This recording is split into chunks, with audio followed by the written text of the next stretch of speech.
Hello everyone, so welcome back. Today I'd like to talk a little bit about weeding the garden of your mind. And before I get into that, as always, I want to give a shout out and a lot of gratitude to everyone who supports these talks through Patreon, Venmo, and PayPal. Everyone who has contributed, and also people who contribute just by watching to the end of the video, by liking, by commenting if you're on YouTube. You help as well. But again, special thanks to those who allow me to do this as part of my job by contributing financially on Patreon. And you can do that for as little as $1 a month. Okay, so weeding the garden of your mind. What is this about? This is about a subject that I think a lot of people don't give enough weight to. The way that we were raised, if you were raised in this country anyway, chances are you were raised with the idea that, whatever you think doesn't really matter. It's the physical manifestation of stuff that matters. So if you are in your mind thinking horrible thoughts about someone or something, as long as you don't act or speak on those thoughts, then those thoughts don't mean anything. They don't matter. Well, I'm going to share with you my experience, which is quite different than that. I actually feel and believe and have experienced in my own life that thoughts do absolutely matter. Now, I want to be clear here because I think in modern New Age thinking, there's a little bit of what I might call thought policing going on, where people believe that they can just constantly think positive thoughts and manifest the life of their dreams.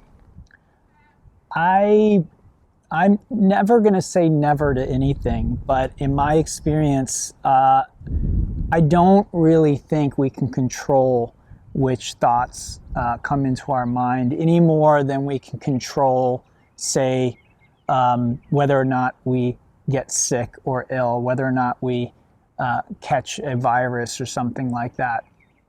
Sure, we have influence. So again, we can use a healthy diet, we can use yoga, we can use positive thinking, sure, that is an element as well, and we may be able to influence our health. But I don't think anybody can control whether or not they get sick. They can influence whether or not they get sick, but they cannot control it. So a great example of this is the instruction. If you really believe you can control your thoughts, then just think happy thoughts for the rest of your life. Start now. Well, it won't take long until something occurs and a negative thought pops up. So I like the way the Buddhists think about thoughts. They see thoughts in the mind as essentially another sense perception.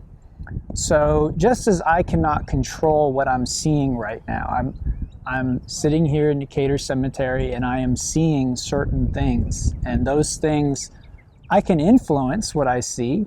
I can pick up a stick, I can throw it, I can look in one direction or another. Again, I have some influence.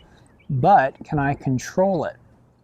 Absolutely not. Can I change the color of a tree from green to red just by willing it so? No. I open my eyes and there's a certain sense perception that will just be there if I'm in tune with reality. And so we might find, if you pay attention to your thoughts and your thinking, you might find very much the same experience. Yes, you can influence your thoughts. Yes, you can choose a certain thought, just like I can choose to get on my laptop and pull up an image of, let's say I want to see the Himalayas. I can get on my laptop, pull up an image and see the Himalayas, right? I can influence what I'm seeing, what I'm looking at, but only to a degree. And so it is with our thoughts. We cannot control our thoughts. Does that mean we don't have influence over them? Absolutely not. We have influence. Just as I can decide to move from Georgia to New Mexico, and what I see on a daily basis is going to change radically. Who I see, who I interact with, all of that will change because I have made a decision and I have done something about that. But again, am I in complete control of what I see or hear when I go to New Mexico? Absolutely not. Have I influenced what I see and hear? Yes. Am I in control of it? No. And so it is with our thoughts, okay, just as it is with our other sense perceptions. I can begin to notice what sorts of thoughts arise in my mind, okay? And what we want to start to notice is what I think in psychology is often called self-speak. This is the voice in your head that talks to you. You talk to yourself essentially in your head.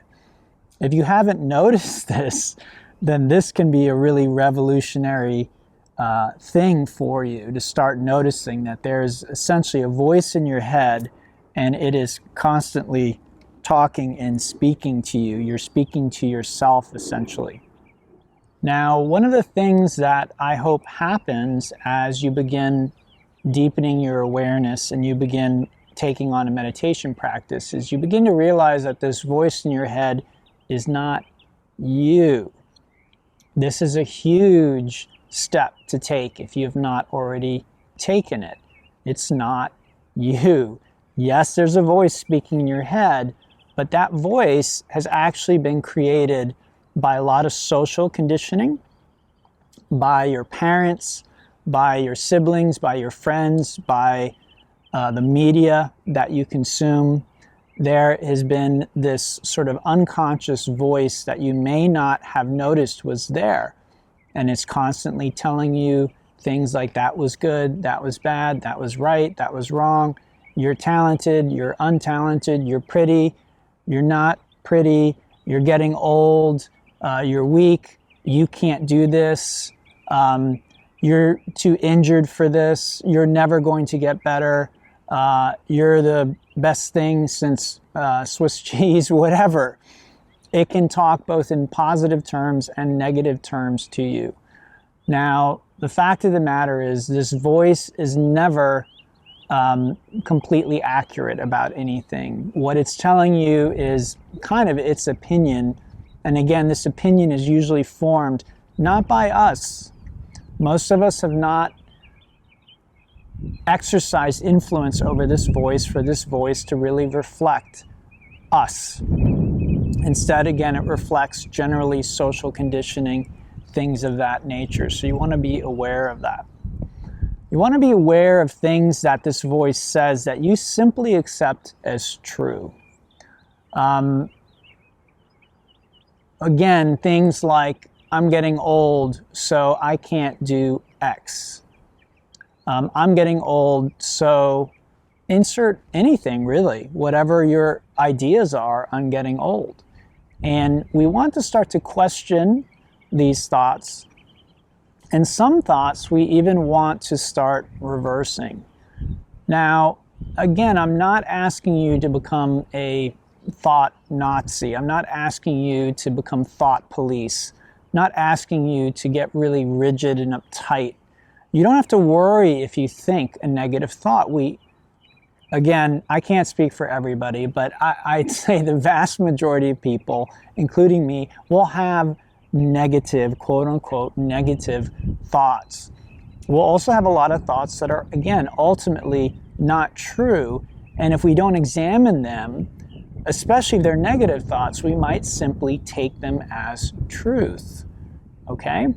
So what we want to start to do is notice, start to listen to that thought stream. Start to listen to your self-speak, your self-dialogue. Start to listen to what you tell yourself about what is and isn't possible for you, for other people. And you do really want to start to notice the negative things. It's not to say that they will never reflect some level of truth or reflect your experience at that moment. But you want to start to look for terms and things that are kind of like blanket statements. For instance, so-and-so is a jerk. So-and-so is evil. So-and-so is, insert again, any negative term there. And again, you might think it's harmless to think that or to believe that. The whole point of this talk is to get you to start to question that belief. I think it matters. I think that over time, these things add up. So just as having a weed in a garden is not going to ruin a garden, if you don't take out the weeds ever in your garden will be overrun with weeds, okay? So what we're trying to do is, again, just start to be conscious of the overall lay of our mental land. And the neuroscience behind this, again, I'm not a scientist. It's above my pay grade. I'm a yoga teacher. I'm a spiritual advisor. I'm not a scientist, but I love science, and I love how as we study these things, more and more of the science is basically reinforcing and agreeing with what teachers like Siddhartha Gautama, the Buddha, the historical Buddha, have been teaching us for thousands of years. So as you begin to question and perhaps not entertain, because again, if I have a thought and then I start entertaining that thought and I start playing with it, I actually start strengthening that thought. And again, the way that we would put this in scientific terms is neural pathways. There's a saying that a lot of scientists use when talking about these things. Neurons that fire together, wire together. So the more that I am reinforcing that neural pathway, that belief, that idea, the more it's going to show up and the more influence it's going to have. And these things actually influence what I like to call perception. There's a popular term that I'm not particularly fond of, but my truth, right? Well, my truth is XYZ, right? My truth is, insert whatever you want. So-and-so should have won the election. So-and-so shouldn't have won the election. So-and-so, whatever opinion you have about things. Again, one thing I would love for you as a student of mine to begin work on is stop having an opinion about so many things. Again, I'm not trying to make you feel guilty or bad. I'm also not suggesting you start policing yourself. But you might want to start recognizing that you don't need to have an opinion about everything. You can form one at any time. So if you're in conversation with someone, they're really pressing you for your opinion, you can sit down and think at that moment. But if you're really awake, your opinion oftentimes is fluid because it's being informed by new information all the time. So again, I'll use politics because that often is a flashpoint for people. So-and-so is a good president. So-and-so is a bad president. So-and-so is the worst president. So-and-so whatever. Are you open to changing your opinion on that? Even if you voted for said president, okay? Are you open to getting new information and deciding that, I thought this and now I think this? A lot of us, if we're honest with ourselves, we aren't. The mind likes to be right. And so when I go and I cast my vote, a lot of times it's almost like joining a sports team or something. And it's like, now I need to root for this team regardless of what happens. And that's not true. You don't need to do that. You don't want to do that. You want to be open to getting new information and updating and changing your mind. Okay, so this is very, very important. So beginning to observe our thoughts, what does that self-speak telling us about ourselves, about the world. And even if you can just start to soften your opinions about the world you live in, about right and wrong, good and bad, you will already begin to be a happier person. Now, this ties in with everything else I teach you. I emphasize a lot the teachings of Jesus. And the reason I do that is I think he was really doing a good job of, he was trying to anyway. I don't think his teaching is interpreted the way that he intended, at least not the way that I read it. But he was essentially bringing a cure for the Western mind, which has a tendency, and I'm not talking, about East and West in terms of like genetics or something like that, just our tendency, our cultural tendency in the West is to think we actually know things, and to think that our mind and our judgments can actually give us the answer to certain things. And so I think what Jesus was doing with the teaching about non-judgment, about forgiveness, these types of teachings, is trying to soften that, trying to get us to realize that maybe the mind, the rational mind, and our perceptions are not as powerful as we believe. And if we're not careful, they lead to a lot of suffering if we don't mind these things. And so, again, this is my experience, and I'm sharing this with you. And in my experience, these are extremely powerful teachings, but you need to be mindful. And that's where meditation comes in. Without some meditative discipline, I find most people simply will not have enough awareness of their thoughts and their mind, and it will simply run rampant. Most people are led by their thoughts and their mind. And there's a great expression that I learned from one of my bhakti yoga teachers, which was, the mind is the perfect servant and a horrible master. Okay, this is a great saying that comes from the yoga tradition. So if you are not the master of your mind, it is your master. And that is most people who have not engaged in meditative awareness type practices. Okay? You could be the exception to the rule. I never am going to say always or never, because for me that doesn't exist. Anything could happen at any time.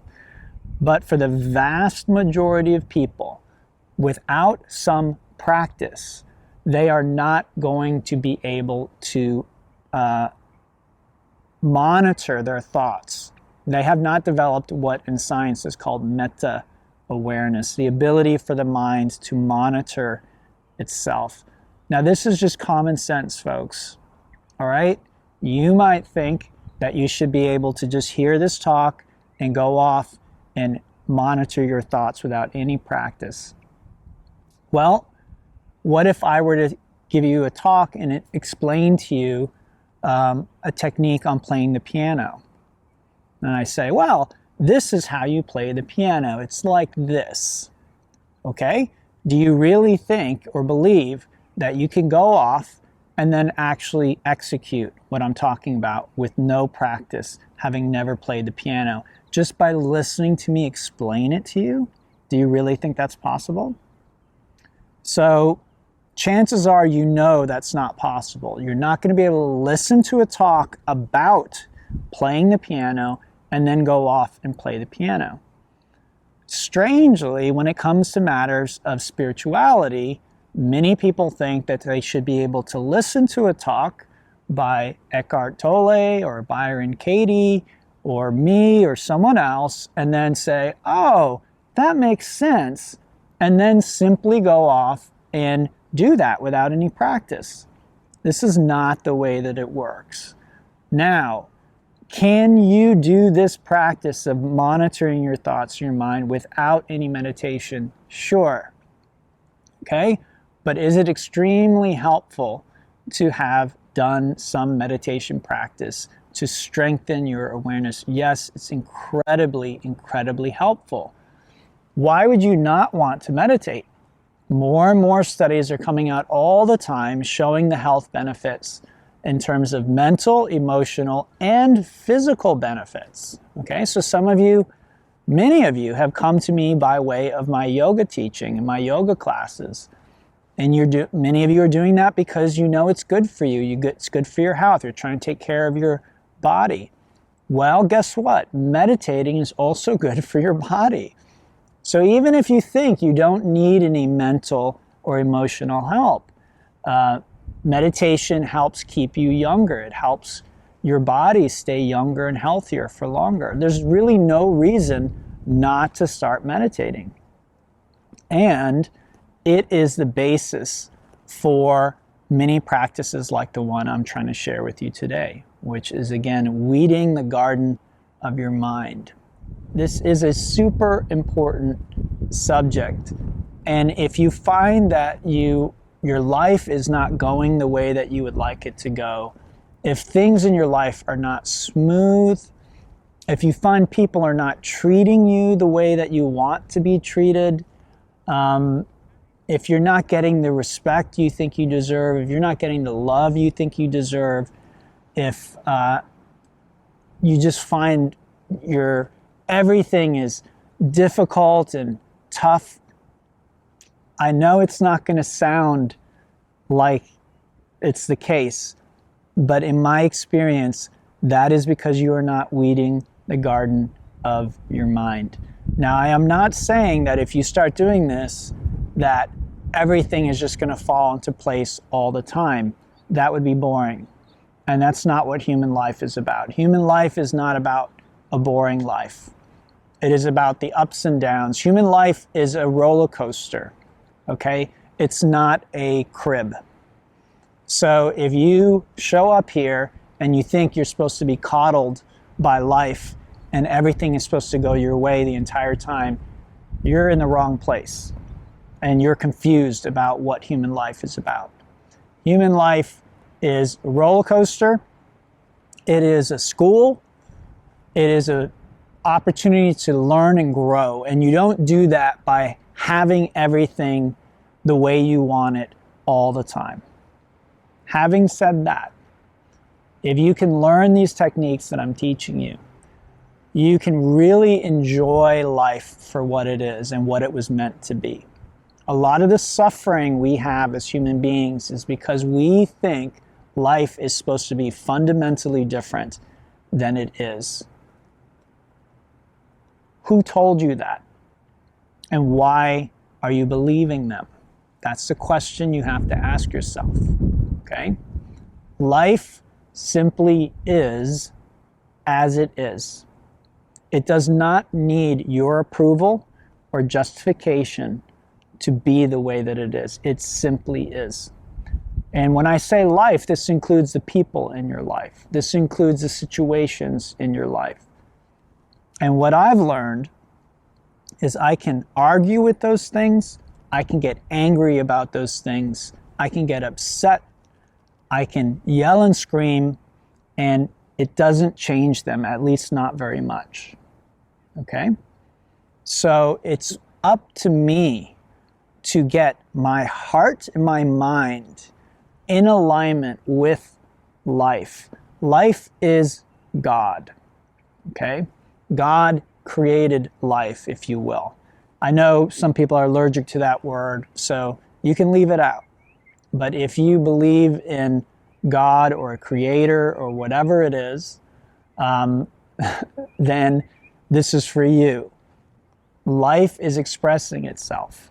Now, if you say, well, people have free will and so they're messing it up.